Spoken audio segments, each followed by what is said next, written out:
Hello, everybody, and welcome back to Only Stupid Answers. This is the show where we answer your questions about movies, TV shows, comic books, supersmans, and so much more. I'm your host, DJ Wooldridge. With me is Roxy Stryer. Hello, DJ. Yeah, the crowd goes wild. Oh, my goodness. This is one I feel like we've been building towards for a long time. Yeah, I honestly feel like I've been building towards this since 2014 when I started DC Movie News and was waiting for quite some time to talk about a Superman movie that I feel about the way that I feel about this. And then shortly after, when it was me, you, and our friend, and we have been talking DC CW TV shows. Yep. So, yeah, it's been a long time coming. And I actually have not spoken to you, DJ, about how you feel about this. We didn't see this together. No. So this will be really fun for me to kind of pick your brain and see your thoughts. Ooh. Stay tuned. Very exciting. Very excited. This is going to be a fun one, gang. But before we get into Superman, which is what we're talking about today, the 2025 new Superman film written and directed by James Gunn, we do want to start with comments from our previous video. We did what we're into that we dropped publicly. So these comments are from that. Specifically, we talked a lot about Ironheart, which since we discussed it has wrapped because they dropped all 6 episodes in 2 weeks. Roxy, were you able to? I know you had a very busy week. Were you able to finish it? Okay. I did finish it. Did you? I did. I liked it. My one main concern is I don't know, whatever. Spoilers for Ironheart, I guess. Is that back in the day in the MCU, if you left on a big teaser like that, I'd be like, oh, I can't wait to follow up on this in Avengers or Ironheart 2 or whatever. Now we left a character I've come to really like, to my surprise. I'm actually pretty invested in Riri. We leave her in what I would consider a pretty dark place. Horrible. And I was like, are we ever gonna, is this something, I don't know when or how, if ever, we will follow up on this. Has she ever been part of the Young Avengers? No, but she's got to be, and that's my assumption. What I think you're hinting at is my assumption too. Is like we've already got Agatha and Billy doing something, yeah, and this is tangentially could be connected to that, yeah. So maybe in Young Avengers, it's all magic stuff is what we're dealing with. Yeah, I actually like this show too, and I only say actually because the setup for this, the world was like nobody's gonna like this, and I was like, no, I like this. Didn't love it, did like it. I'm really struggling, DJ, with the merger of technology and magic recently. I don't know why that is hitting for me. And it worked in Agatha. I think we avoided more technology in Agatha and just stuck with magic. But for the same reasons that for a really long time, as you know, my least favorite character in the MCU is Doctor Strange. Yeah. I do like magic. But when magic comes into the real world, and now with like AI and technology in this, there was moments where I was like, I don't know, that's just bumping for me. But the best part about Ironheart is definitely Ironheart. I love Riri, so that's why it worked for me. Yeah, 100%. And I think the emotional position they put her in makes sense to me. Similar to you when they're like, we're gonna power her suit with magic. I assumed at the time, I was like, oh, you're gonna put you've established that the little piece of cloth you have is pulling power from somewhere. I thought they were gonna put that in a little arc reactor equivalent. Like, no, there's a whole spell thing we're doing. And I was like, this works for me in that Brian Bendis is the co-creator of Ironheart and did not create the Hood, but he's a big reason why the Hood is as big as he is. So I was like, well, we're just doing a Brian Bendis smorgasbord in here. Totally. And I think, but similar to you, I was like, sorry, I'm all over the place. When they go to the magic tea shop thing and the girl takes them to the other dimension, I was like, this is fun. This is pretty cool. That was cool. It felt like Agatha vibes, and I liked that show. So I'm not sitting here being like, it didn't work for me. There was moments where like, if I think too hard about this, I don't think I'll enjoy this as much as I am. So I'm going to not. Just go with the flow. Yeah, I get that. So here are the comments we got. D. Baca says, I watched the show because I really liked Dominic Thorne and Wakanda Forever. I wasn't expecting great things. I never really am for Marvel TV. Bummer. But I got to say, I liked it. It wasn't my favorite thing ever, but I was entertained and I'm invested in Riri's story now. way more than I was with her in the comics. I like the stuff about Riri and her family/friends, but I thought the gang was pretty uninteresting and boring. I like the gang. But I hope to see Riri again. Maybe her and War Machine can do a team-up movie. I think that would kick ass. It would. She's got other things to deal with. It'd be cool to see her team up with War Machine. But when, in 2035? Yeah, for real. I'm enjoying, this is from James P145. I'm enjoying the show, but the biggest plot hole is that Riri is the first person since Stark to create a working Iron Man suit. So her genius plan is to then commit crimes using the one working Iron Man suit she has. It's like, who else could it be? The only person in the world with a functioning Iron Man suit. I wonder who's committing these crimes. It's a blaring plot hole. Do we know do we know that there's not other Iron Man knockoffs running around? We know she said that. Did she? Okay. We know she said that she's the first, and that's why, like, because she can. But I don't know that we know that there aren't. We just know that that's her perspective on it. Also, that back to the first comment is totally fair. I was thinking about this before we started the show, DJ. In the way that Andor seems universally loved, and it's a Star Wars property that people are like, love Andor. Yeah. What's the last Marvel TV show that was loved? WandaVision. Was it? I didn't like that show. You and I had similar but didn't with WandaVision. Yeah, I didn't hate it. It just maybe wanted different things. Universally loved. I don't know the Marvel. You want to go back to the Netflix shows? Those were pretty well liked. Is the last show that hit the way that Andor hit for people? Is it Daredevil, but not the new one?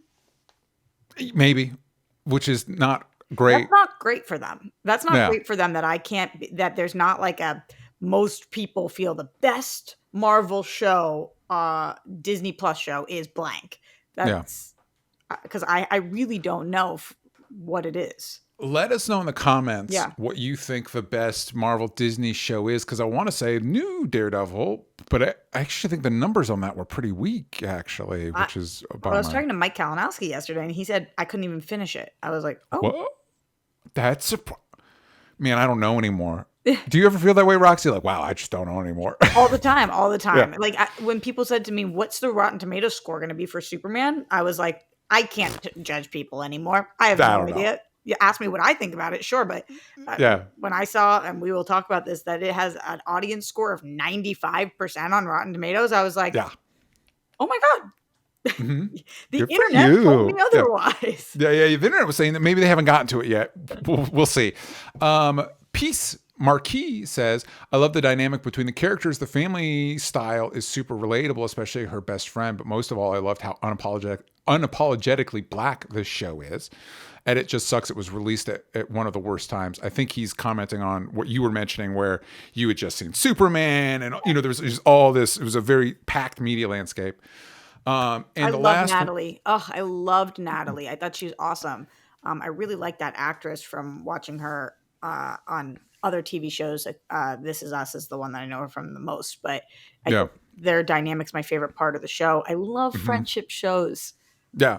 And it's good. They did a good job with that. That actress is great. Their dynamic is great. Oh, I liked it. Anyway, the last one I got here is from JR101161.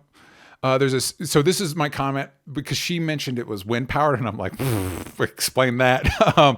There's a scene where the suit is charging after one of the jumps, and it's floating in the sky with turbines and solar panels in the shape of wings, kinda.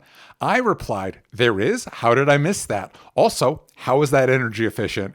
JR responded to me saying, I think it isn't, which is why the suit is almost always dormant or charging, but that's just my headcanon. And then I don't remember that either. I just like this exchange. This was one of those like, the internet can be nice sometimes. This was a fun little exchange. And then Panda Go Crazy, who comments on our stuff, says, don't think Riri uses the suit to the extent that Tony uses his suit because of the fact that it takes forever to charge and is not energy efficient, which is a great headcanon reason, but we all know the real reason is because that shit costs money. Yeah. That CG costs money.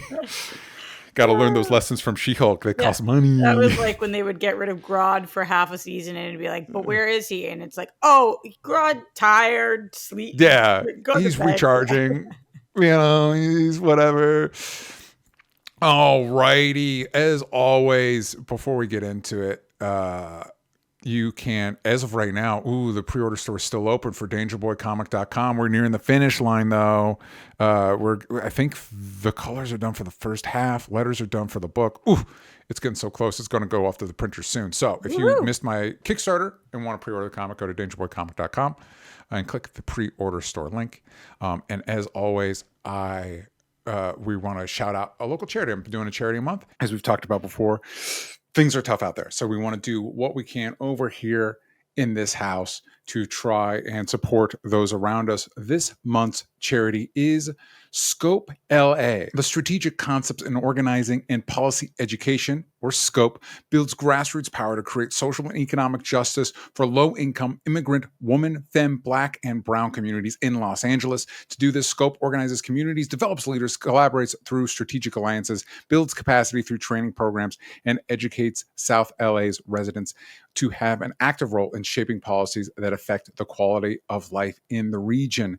One of the reasons I picked Scope is not only the work they do in our community normally, but they've also started the People's Mutual Aid Fund, which provides groceries, essential items, and cash assistance to families impacted by ICE raids. So as I record this, unidentified masked men are just roaming our streets and grabbing people in the name of ICE, in the name of Border Patrol and immigration. And I think it's important that we do what we can to support those families that are part of our community that are being impacted by this. And this is happening in communities all across the country. So while this one specifically is helping people in LA, which is where I'm from, in a community that's being very heavily impacted by ICE raids right now, this is happening all over the country. And so I do recommend, go support this charity, obviously, but also look for charities in your area that are helping people. The United States is a nation of immigrants. I am the product of immigration. My grandparents and great-grandparents were immigrants. It's a huge part of what makes this country great. I think we should be supporting immigration and not criminalizing it. So if you feel similarly, check out scopela.org and see the work that they are doing. In the link in the description, there'll be a link to the People's Mutual Aid Fund. Check that out, and also look for orgs in your area that are also trying to help the immigrant communities around you. Now, on a topic completely unrelated to immigrants, let's talk about Superman. Listen, we're going to skip over some news. Roxy suggested some new stuff. I think I feel fairly confident that her and I are going to have enough feelings about Superman that we can fill the rest of the show with our Superman talk. But Roxy, you saw it first. Let's start with you. Spoiler free. So as of this recording, DJ, I saw it almost 20 days ago. No. Which is so crazy. Yeah, it's over 2 weeks. Monday was 2 weeks, so 16 days ago. That's crazy. How wild is that? So yeah. I cannot wait to see this movie again, because there's a lot going on in this movie, and I really want to see it again, have it be fresh on my mind. But one thing I will say is that I really do enjoy that. Before this is my first full review of the show, of the movie, and it's really nice to have a little distance between watching something and being able to talk about it, because I feel more secure in my feelings, which are that every day since I saw this movie, I thought about the movie, and a different scene kind of stood out to me in different moments, or there was moments where somebody was talking to me that I wanted to kind of quote it or talk about a specific thing. And so when I walked out, I felt like, wow, I love this movie. But 2 weeks later, more than 2 weeks later, I feel more in love with this movie as I've been sitting with it and thinking about stuff. And I think that's a really good sign. And I've been very anxious to get back to the theaters to watch this again. I really, really, and I want to hear your thoughts on this too, so I'll try to keep it brief, but I really, really am obsessed with Lois Lane. And the more I've thought about her character, the more I've just thought about how well James Gunn and Rachel Brosnahan brought this character to life in a way that I know that DJ, because you've been doing this with me for so long, and I've really struggled with. Yeah. She's just a character that I've really struggled with for a long time. And I feel like actually after this, Mike Kalinowski texted me after he saw it, my DC Movie News co-host, and he was like, she's so much like you. And I was like, first of all, that's the greatest compliment I've ever received in my life. And second of all, I've kind of been waiting for that, because I too do reporting of sorts. And I too am very inquisitive. And I too try to be very helpful in every room that I walk into and try to add to and very much try to not damsel in distress it out. And there's never been a performance of Lois Lane where I've been like, that actress sucks ever. It's not about that, but just to feel like this is somebody that I aspire to be more like. And then of course, I'll talk more about Superman and Lex and Krpyto and all the things. But just I was so attached to her character, and every day I've thought about like, oh, I love Lois Lane, and I'm shocked that's what I've been thinking about the most since this movie. Absolutely. I think for me, so different than you, I literally like just watched it. I just watched it last night as of this recording. So I'm still like working through my feelings. I think I was going to say there's an argument to be made. No, this is probably very true to me. This is the Superman movie I've waited my entire adult life for. Like it was like, oh, finally. Oh yeah, we did it, gang. We made it. And that's not to say that there are things that I would do differently. We've got a few questions from the Discord, and we've expressed the concern has come up. There's a lot of characters in it, and now that I've seen it, it's like it's a pretty crowded movie. It's doing a lot, and I don't dislike any of it. This is one of the few times, as you mentioned, we've been doing this a while, so I know Lois is typically not your favorite. For me, probably, I almost never say, oh, that movie could have been longer. I'm usually like, tighten it up. This one, this is like 2 hours, 10 minutes. I think a 2 hour, 30-minute, there's too specific. I'll get them into spoilers, but there's two specific things like, ooh, if we could have let that breathe more, you basically got, in this Superman fans' thoughts, basically a perfect movie. You know what I mean? If you there's a few things that, because we're doing so much and we're trucking so much, and I think a big part of it is, this is like, as far as modern superhero movies go, this is like the platonic ideal Superman. Like yep, that you nailed it. Lois Lane, like, yep, you did it. You got it. That's right. Lex, that's it. Dude, you nailed it. And anytime we're not spending, as great as Mr. Terrific and Guy Gardner and a lot of the Justice Gang are, anytime we're not spending time with those core characters, I'm like, I want to get back to them. Let's spend more, because I came back and my wife was like, did you cry? Like joking, like, no, I did multiple times, because one, as a Superman fan, there's stuff I'm like, yeah, it's Superman. But then there's also stuff as a new father. There's father stuff that I immediately like connected to, relationship stuff that I connected to. Shit, man, even stuff with the dog that I was like, yep, that's what it's like to have a dog. You nailed it. That's you completely captured that feeling of just sit, leave it. And so, yeah, loved it. So would you agree or disagree with, I've seen some online criticism that this movie was too bloated. Do you think that that's accurate? Here's what it feels like to me. It felt like to me, and seeing interviews with James Gunn, I don't think he thought this way, but it kind of felt like apologizing for the past 20 plus years of Superman movies. We're going to do everything you've wanted in a Superman movie for 20 plus years now. And on the one hand, as a fan, I'm like, thank you. Finally, here it is. On the other hand, it's like, yeah, but it's a lot. So we're trucking through a lot. And it's mostly just that I like so much of it that I want to spend more time with it. The other way I'd phrase it is, because the last two things James Gunn has done other than Guardians have been shows. This felt like the season of the best Superman show ever, all in 2 hours. But to me, that's not. All I'm saying is I wanted more. That's all I'm saying. And I feel like that's not bad. How do you feel about, because James Gunn has been very open in interviews about the fact that he never wants to see another origin story again, whether it's Batman, Superman, or Spider-Man. He doesn't want to see the same movies that we've seen, no origin story. So it's no surprise to people, it's not a spoiler, that this is not an origin story. 3 years in, I think. How do you feel about that? If I don't know exactly how to phrase this, but if you weren't a comic book fan, like how do you feel about the fact that he decided to do that? And do you think that kind of lands with people that aren't you or aren't even me? I'd be interested in your thoughts on that. I think you are specifically those three: Batman, Superman, Spider-Man. At this point, I think you're fine. I think people, by and large, know or could find out relatively easily. It's not like Doctor Strange, where it's like, okay, here's the thing. You know what I mean? Like even Doctor Strange at this point, but you know what I mean. Pick one of the more obscure characters. And I think this movie lays the groundwork. I was fine skipping over the origin, and it does lay the groundwork for the context of who this character is in this world. That he's not. Yeah, I think this is fine. He's not the first metahuman. He's not the first super person on this planet. But he is the most powerful we've ever had.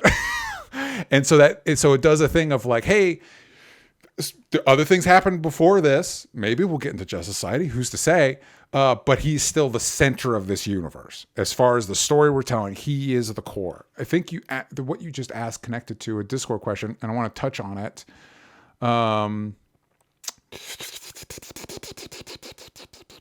You're metahumaning right now. I'm using my powers of reading to find. Here we go. From High Priest Mike Joyce says, did the movie feel more like a Superman movie or more like an intro to the DCU? How do you feel about that? So the one review that I've seen that really didn't like this movie is Dan Murrell. Dan Murrell said that he really did not like this, that it did not work for him. And I watched his video. Dan and I worked together for years. I always respect his opinion. We most times have opposite opinions, but I think he is a real genuine critic. He's really true to his own thoughts. He's never performative with his critiques. So I appreciate that. And he made the point that he felt like this was much more of an introduction to the DCU than it was a Superman movie. And I think a lot of people in the comments that had seen it or that had pretended to see it were saying like, that's the exact problem. I don't feel that way. I could understand why somebody would feel that way because we are introducing a lot of characters. But if we're making the decision to not have this be an origin story, I feel like the one critique that we continuously got from Marvel movies is, where are all the other characters? If there was this big fight in the middle of blah, blah, blah, wouldn't blah, blah, blah have come and shown up? Retcon. And so I feel like this is definitely a Superman movie. It's no question whose movie this is. You're not watching this and thinking like, this is an ensemble piece. It's not. It's not at all. It's Superman's movie. And if anything, it's Superman and Lois's movie. So, so I didn't feel like, is this a Guy Gardner movie or what? Like, it just didn't feel like that to me. Although he does have some very funny scenes. I think he's so awesome. But it didn't feel like that to me. So to me, this was clearly a Superman movie. And this is the world that Superman lives in. Yeah. So this is Superman's movie. And here's his world, because this isn't an origin story. These other heroes exist. These other villains exist. This is what day-to-day life looks like for Superman. And kind of a nightmare if you think about it, but totally. But that to me, like, I don't know if you're cool with him not doing an origin story, you kind of have to do this. Otherwise, we're going to spend a lot of time in the future slowly introducing everybody's characters finding their powers, which I don't want to see. Yeah, it's interesting. I would say to that question, did this feel more like a Superman movie or intro to the DCU? I would say both. It definitely felt like both to me. But to Roxy's point, everything is in the context of who is Superman? How does Lois react to Superman? How does Lex feel about Superman? How does the Justice Gang feel about Superman, and how are they different from Superman and how they interact with stuff? That's why they exist. I think that's the thing, is like, even stuff that in my mind, my editor brain, I'd suggest cutting.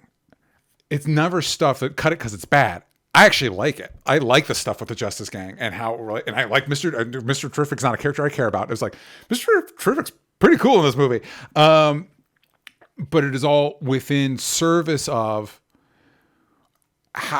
like you were saying, Roxy, what is the world this person inhabits? It really did feel like if you took the story is very different from All-Star Superman, but it reminded me a lot of All-Star Superman in that it embraced a very Silver Age vibe and bringing it into a modern story. And so it felt like if you took an arc of that and just made it into a movie. And yeah, so at the end of the day, it's just one of those, like, I actually think all that's good. Just give it a little bit more breathing room. Just give it a little bit more room to breathe. And again, there's 2 spoiler plot points where I just felt like we went from a major reveal that we just have to, like, we're trucking. And I'm like, actually pause on that because that's huge and give it a moment to, like, breathe. But you're right. And the other thing too, I wonder if you and I have the same, would agree on the best scene of the movie. In my opinion, best scene of the movie comes pretty early, and we saw it in the trailer. It's the interview with Lois and Superman. So good. I don't know if I think it's the best scene, but it's definitely a top scene. It's so good. It's so good. I'm glad that came early too, though. I'm glad that most of the trailer stuff comes early. Yeah.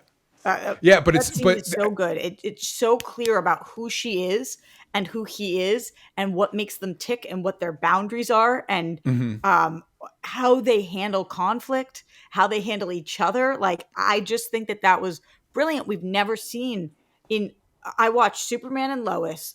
I watched every Superman movie that's ever existed.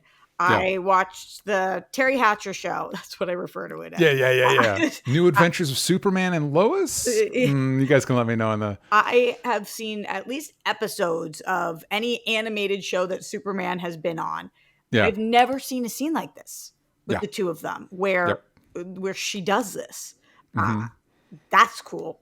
Yeah. Well, and the reason I bring it up is to your point about this being about Superman, this is, I think there's a few emotional through lines, but I think the core one is, and I think this is such a good choice. He picked a moment where Lois and Clark have been together for a minute, and they're at that moment, and everybody in a relationship has been in that moment where, what are we doing?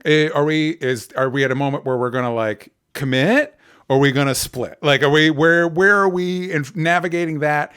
And that's kind of the main emotional crux of everything that happens in, like, everything, at least where Superman and Lois are at in the movie.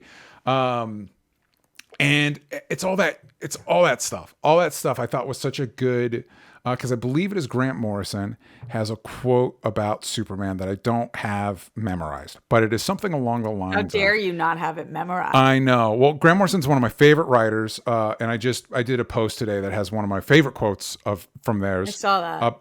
It's just maybe I'll say it later, but it's really emotionally meaningful to me. Anyway, that's not the one I'm talking about. The one I'm talking about is.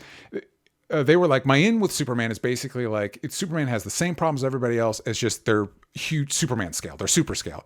So when he's walking his dog around the moon. When he's doing, you know what I mean? It's that kind of thing. And this understands that principle. In fact, I think Superman even has a line about it, basically. But he's dealing with human stuff. It's just on a bigger scale because he's Superman. So he has a dog that misbehaves, but it's a super dog. So it's even more of a problem. He's got relationship stuff. But it's in between him fighting interdimensional demons and shit. Like, that's the principle. And so it's like, yeah. So the more I talk about it, it's like, yeah, I really like this movie. I have another question for you that I saw as a common, I don't even want to call it criticism because I don't know that people thought it was a criticism when they were saying it. Maybe they meant it as a compliment. Did you find this movie to be campy? I don't know that campy is I find camp a very elusive thing about what constitutes camp. For me personally, like, when it comes to campy, I'm like, hey, the Batman 66 is campy. Yeah. American Horror Story is campy? Yeah, I think so. I'd have to talk to a camp expert to inform me.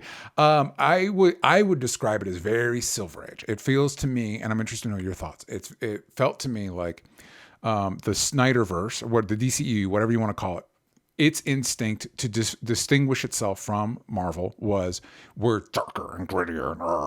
And they said that out loud several times. That's not your opinion. Dark and gritty was what they were going for. Yeah. And then they said, to emphasize it. And then this feels like James Gunn's instinct is, we're not going to be afraid of the Silver Age fronts. This is going to be a universe with Krypto.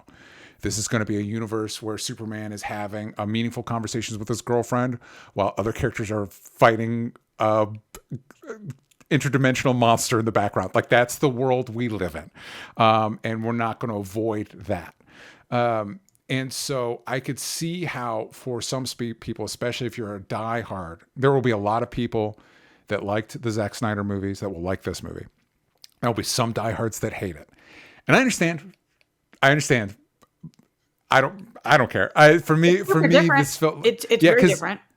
This relates to another one. Leonard Kim says something that I'm seeing a bunch is that Superman is, quote, the most comic booky movie we've ever gotten, and that this is like the animated Superman show.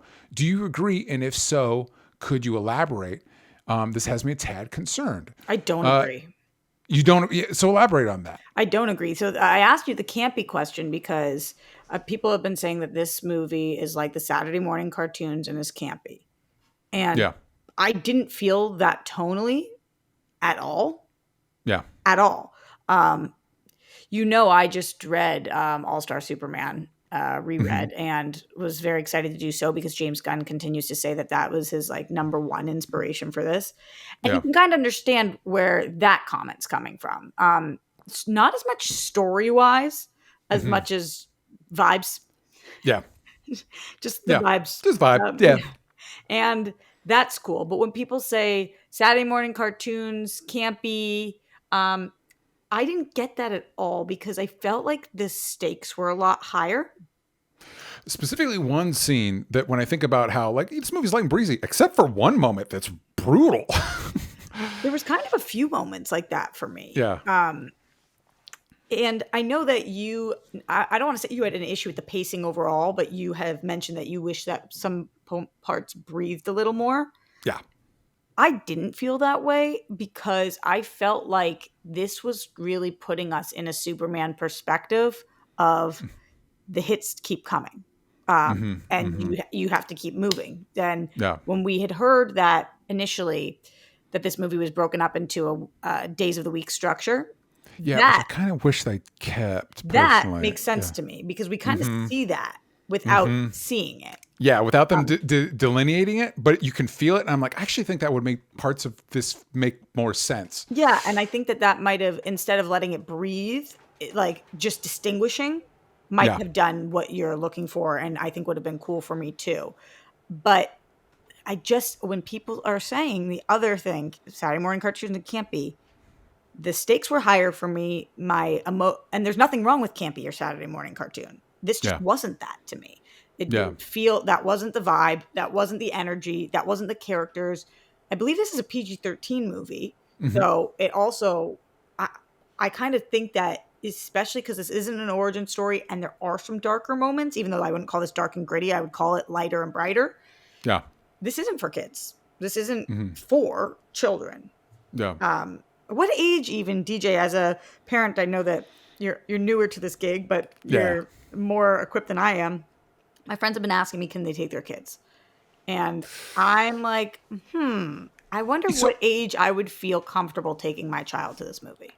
I would say, for me, this one specifically, I would skew a little bit younger than I probably would normally. So like maybe like 8. Yeah, I was thinking 9. Yeah. As opposed to where, like, I remember when I saw some of those, the early Tim Burton Batmans, the age I was like, I probably wouldn't let my kids see. Right. I'd probably wait till they're closer to 13 for those, because those are some things that happen to those. They're kind of messed up. Right. My friend with kids that were 5 and 6 asked me, I said, I think they're too young. I think that they're too young for this, honestly. And something, it's interesting that you mentioned all that, because I was thinking about this one specific moment that really shocked me when it happened in the movie. But in some ways, I actually know what you're talking about. You'll tell me in spoilers. Yeah, I'll tell you in spoilers. But something I like about this, as opposed to, I think I would be more comfortable taking my son younger than like an MCU movie. And I think in part because even though there is like a pretty dramatic death moment, it takes it seriously, as opposed to like, we're just mowing down henchmen. And it's like, I'm glad that the movie, like, because it's, again, I think what's cool about this movie is it takes Superman's perspective. And something else I really like about this movie is I'm sure you felt this too, Roxy. Our entire lives, they've been like, how do we make Superman cool? And I think James Gunn unlocked it by saying, you don't. You embrace who he is. So when he gets knocked down, he says, gosh darn it. And he'll go out of his way to save a squirrel because that's who Superman is. I'm not out here to try and make him edgy or interesting or cool. I'm just going to tell us Superman. I thought this was the coolest version of Superman we've ever had. But he's cool because he embraced. And the dork in me, I'm like, oh, I also am a dork. I relate to this guy. Yeah, I just thought he was so cool because there's like a vulnerable confidence to him. That knows who he is, but is still figuring it out, like most of us.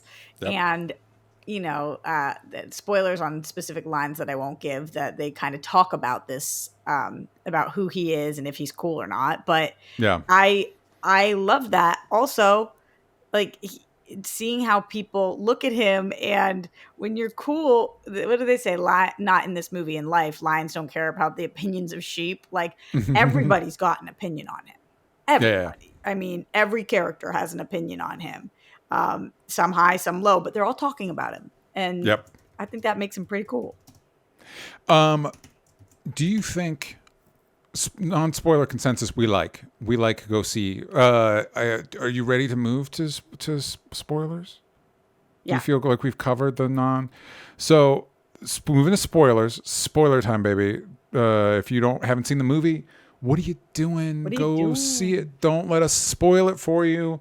In fact, I was kind of one of the watching. I was like, I kind of wish I hadn't watched the trailers so I could have experienced these moments for the first time here. I haven't felt that way in a superhero movie in ages. It didn't bother me because of everything that we saw. This is spoilers. Yes, we're in spoilers now. Everything we saw was like with him crash landing, getting repaired, having the interview with Lois. All of that was so early on.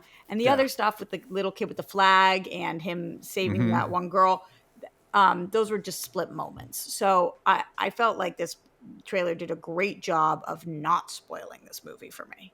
Yeah. So in spoilers, so a couple things now that we're in spoilers. The moment is, I believe the character's name is it Ali? Let me bring it up. There's a character that's a great moment in the trailer, and it's a great moment in the movie that helps him out of a hole. And then later, when Lex is trying to interrogate him, he shoots the guy, and it was just one of those moments of like, oh, that hasn't been the movie I've been watching so far. I feel like equally as dark as that, and maybe not because he actually lost his life, but what he's doing with that child. Yeah. Also messed up. Watching that, I was like, oh my God. I mean, we're hearing from people that this is the most evil Lex Luthor that's ever been on screen. And I kind of feel that. Yeah. They do such a good job. And again, it's just one of those, when you're finally in like, oh, you nailed it. I just want to spend more time with this character, because it's not until really the end where he gets this, and it's one of the it's a motivation we've seen a lot with Lex Luthor, where basically jealousy. What I like, the James Gunn tilt on it, is I like where Superman's like, yeah, you're jealous, and Lex Luthor's like, I know I'm jealous, okay, I'm not stupid, I know what's going on here, and that makes me angrier about it. You know what I mean? And it's great. When he's like, I'm jealous when they mention me in the same breath as Galileo, and it's like, this is Lex, man, this is who it is. Great job, because he thinks he is like everything. And there were so many, not to make this whole political, but there were so many lines that felt like, when people used to do Who Said This, Real Housewives or Donald Trump, like this felt like Who Said This, Elon Musk or Lex Luthor. Like, some of the lines were so spot on to some of our billionaires today that I was like, this is real. Well, and to that point, we find out a big, again, we're in spoilers, a big motivation for Lex is he's trying, part of this is a land grab. And I'm like, again, another land scheme, another Lex Luthor land scheme. And I was like, all right. But then they have the line where like, he wants to be king. He's promised people a tech utopia. I'm like, oh no, that tracks. I believe that. I buy that. Above all else, what's the most important thing to him? Yeah. He has everything. What is the most important thing to him? Bringing down Superman. And Oh, it's that's like, yes. He's like, I did all this to kill, which is a homage. I don't know if it's a specific callback, but there's a line like it in the Justice League animated series where it's like, no, I didn't try to kill you to do this. I'm trying to do this to kill you. right. And that was, I thought, such a smart choice because, Yep. like, at the end of the day, if Superman is hope and justice and truth and light and love, what Yeah. is Lex?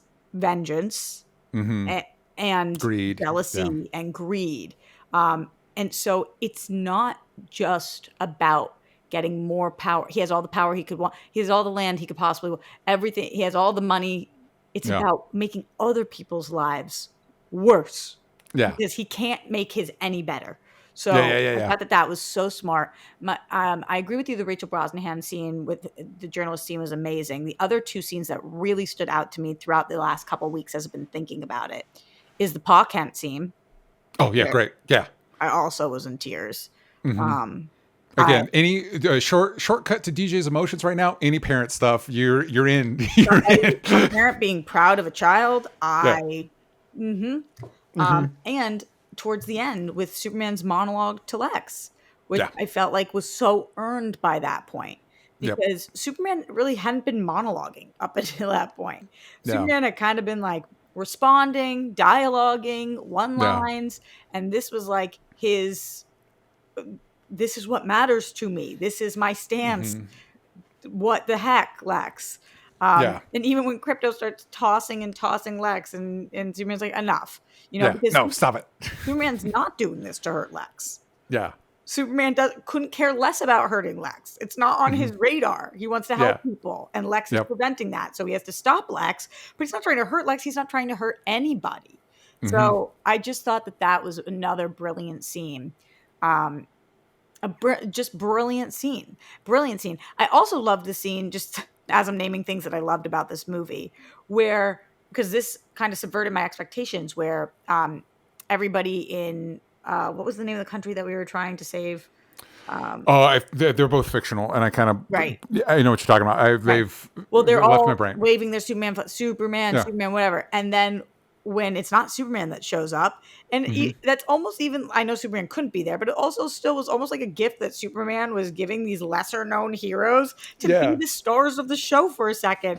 And Guy Gardner's so excited to be the center of attention. That was a really cool moment. And again, that's why the Justice Gang stuff we see it in the monster scene where they take down the monster, and he's like, well, I kind of wanted to see one. I didn't want to hurt it, and if we had to, maybe do it humanely. You know what I mean? It's an example of contrast. And bring up that scene where the Justice Gang goes and saves the day. There's the leader of, I think it's Barovia, who is in this situation. That was another thing I loved in that conversation. The scene with Lois and Clark is my favorite because it's very well written and it's framed great because they're doing the interview and then the lines get blurred immediately about is Lois interviewing Clark as Superman as Lois reporter or Lois girlfriend? No, say off the record. No, exactly. And is it Clark or is it Superman? And it's so muddy. And so the comedic beats are great. But I also love the acknowledgement because she starts going in the country's invaded. They have issues with their leadership too. And he's like, that's not the point. And she's like, I believe that, but you're the one that went over there. You know what I mean? And so the idea that there's no pure victims or whatever. It touches on all the stuff that you'd want this reporter to touch on talking with because Lois Lane's still Lois Lane. But the part I wanted to get to is the leader of that country is a great character actor who was in the Pusher movies that were directed by Nicholas Winding Refn. And he plays a lot of roles like this. And we find out Superman pushed him up against the cactus to hey man, cool it. Hawk Girl drops him to his death. And when that happened, to me, that felt like not necessarily a plot hole, but a narrative, because we made a huge deal about what Superman did. And then Hawk Girl just does this, and we're going to gloss over it. But we don't, because then we cut to Rick Flag and the other USA government guy, who's another great character actor that's in Ghost of Tsushima that I'm playing right now. A lot of great character actors in this movie. And he says to Rick, he's like, I'm glad you're not worried about the superhumans, because they're in charge now. And I'm like, oh shit, this actually is a big fucking deal, what just happened. Yeah, I even if we hadn't had that, I still would have thought it'd been okay, because I do like First of all, the person who I do feel like was most underutilized in this movie, if we're going to say somebody was underutilized in this movie, would be Hawkgirl. Yeah, especially since the actress is huge in Last of Us. She's like blowing up right now. Right. And so I don't think that's a problem because clearly the DC has plans for her. This is not our first and last appearance randomly of Hawkgirl. Yeah. But I'm glad we gave her that moment and also differentiation of I'm not Superman. Yeah. So I don't have the same "you suck," and I don't have the same line that he does.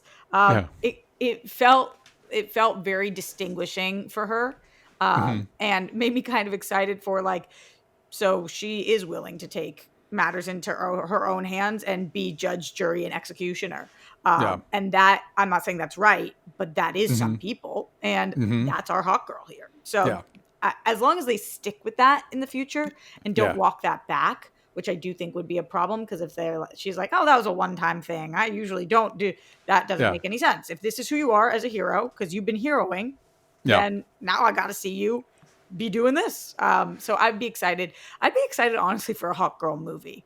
I like this character and I love this actress. You know, the one I came away the most of was like I would watch a show or HBO show if they did this is Skyler Gisondo as Jimmy Olsen because it felt very much like there was a mini series written by Matt Fraction, illustrated by Steve Lieber of Jimmy Olsen, and it's like Jimmy Olsen fucks. All right, first off, and he gets into weird situations. And it's like I would watch a whole miniseries of Jimmy Olsen doing weird shit in the Superman universe. It's so funny that this show never kind of explains Jimmy, and they just show he is just like. Is he a photographer in this universe? Who knows? Who knows? And I saw an interview with Skyler, who I absolutely love and have loved. He's great. For years because he's been doing television shows for years that I love. He's been on Righteous Gemstones. Wasn't he on Santa Clarita Diet? Which he's great. One of my faves. So, but he was talking about, and this was such a Jimmy Olsen response that I was dying laughing. He was like, so the great thing about this role was that Rachel Brosnahan actually went and interviewed a million reporters and journalists to try to like copy their mannerisms and really get into their mindset. So I, on set, just copied Rachel because she had done all the work. And I was like, that's iconic. That's great. That's great. Perfect. Like, and that felt very Jimmy to Lois. Like, that is so good. Like, so the two things, because I've been mentioning, the two things that I would have spent more time on is and I actually like this, that a grounding element for Superman is this message he has from his parents that are like, hey, go out there, do good, be good. And he never hears the other half of it because it's busted. And then Lex hacks it and reveals the other half, which is like also rule everybody and have a harem so you can repopulate a Kryptonian speed race and all that stuff. And it's such a big moment. And it kind of, and it's not the movie just drops it. It informs the rest of the movie. But like a person shows it to him on his phone, and then we get a scene where Mr. Terrific is like, "No, I called somebody, and it's true." And it's like we needed to spend more time on. I would have spent like at least another like 10 minutes on them. Check, is this true? I just would have spent more time on it. And then the other thing is, did you like though that then he kind of falls apart to his Earth parents about this? Oh yeah. The payoff because we also have a moment prior to him finding that where he's kind of distant to his Earth parents on the phone. He's like, yeah, mom, yeah, whatever. And so then we and the actors they cast as the parents are perfect. I love that these actors have been working for a long time. The mom, it was so great. I hadn't seen it was adorable. Yeah. Amazing. But I like that it's not like Diane Lane and you know what I mean? They're character actors. And so they just come across Pa Kent reminded me a lot of my dad. And it was just like, anyway. And then so at the end when it's like, instead of playing the Kryptonian Message, it's his adoptive parents' message. And it's a really beautiful, lovely moment. But I just would have spent more time on, because it's such a big fracture. Giving that moment, the moment where he finds out, more time to breathe. And then the other thing is I would have liked to see more time in, because he gets thrown in prison with Metamorpho. I actually like the setup for this. Krypton's not on the planet, so Lex uses Metamorpho to create kryptonite. Great. I would have spent more time with Metamorpho, just a little bit more time, 5-10 minutes, a little bit with more of Superman and Metamorpho, of Superman influencing Metamorpho to be like, hey man, I know you dealt a bad hand. Sorry, look at you. Sorry. But it doesn't mean I'm weird. I'm an alien. We could still be good guys. Yeah. I agree with you on that second part for sure. On that first part, I hear where you're coming from, but I push back a little bit because of what I said earlier, which is that he is not when we're in Superman's perspective, he's not able to let things breathe. He is being inundated with information and he can't even process it because he's Superman. He's not allowed to take a break. He's not allowed to be hurt. When we hear that he's going to have 1 day of recovery, in my brain, I'm thinking, how's the world going to survive without Superman for 1 day? Like, he can't sit there and mope or question. Like, I think he believes that this is truth. And so I wasn't bothered by the pacing of this because I think we are Superman. We've heard this, and now we have to keep it pushing because we got to save the world. My question to you is, do you feel very confident after watching this movie that was the real message? I think the fact that you have to ask that is another reason why I would spend more time on it. The fact that we're like, is it real? Or I think we're supposed to understand it is. No, I think we're supposed to understand it's real. And I think that's interesting. I do think, because James Gunn's been more upfront about that. You know, this is the story. This is about an immigrant ruining a billionaire's plans. There is a little, and this happens no matter what message you're trying to do. All that stuff, you just run into tricky story stuff. The implications of like, yeah, Superman's great, but his parents did send him. This immigrant was sent for nefarious reasons. Like, that's tricky. I think in the story itself, divorce, just in this story, I actually think that is a really interesting take on Jor-El. I think there's mileage there. Just the moment we're in, it's tricky. It's tricky. Yeah. I am very curious how Superman addresses this with Supergirl. That's the one plot hole. That's the one plot hole I think in the movie. Supergirl didn't tell him that's why her parents. Supergirl's there. Why did she tell him what their deal was?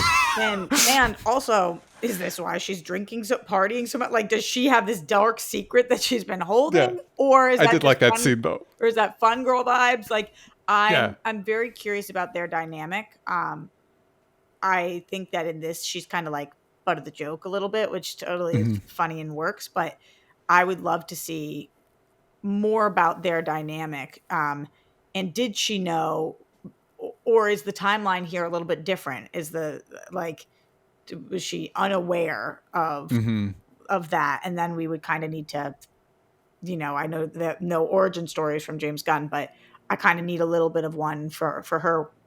When did she get here? How long context. has she been? Yeah, context. Is she keeping it from Clark, or did she not know? Right. Because I think that scene's cute, and you're right. They make her a little bit jokey, but she's getting her own movie, so that's okay. Right. You know what I mean? We're gonna get time with her.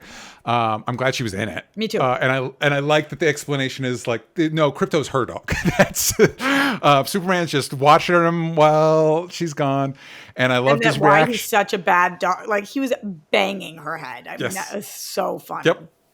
So funny. We got a few more. I'll motor through these Discord questions. We hit some of them. Comic booky. Mike Joyce, do you think it was a good idea? We might have already touched on this. Do you think it was a good idea to feature so many other heroes in the first Superman movie of the new universe? Has your interest level in the DCU changed after watching Superman? My answer is yes, I think it's a good idea. I think that was the smartest idea. And my interest level has changed in terms of, I saw this, I loved this, I'm very excited for the future. And I was excited before, so it's not like I was not excited. Now I am. I'm just more excited. Yeah, I'm in. I'm interested to see how, because the stuff we've been seeing from Lanterns feels very different. So I'm interested to see how, is this the tone of the rest of the universe, or is this just kind of, Metropolis is a weird place where zany shit happens a lot. Last one from Austin A. What would your ideal Justice League lineup be in the verse? Also, who would you cast? We've already done an episode where we're like, here's who we would cast. But just a quick. Was the question? What would your ideal Justice League in this universe? In this universe, let's say, because we're setting up, we've got the Hall of Justice. Love that. The scene where they're in the Hall of Justice feels a little empty, but seeing the Hall of Justice is like, there it is. There's the Hall of Justice. But we're definitely building towards a Justice League, something, Justice League adjacent world. Are you keeping the Justice Gang? Who are you subbing out? Who are you keeping? Who are you subbing out?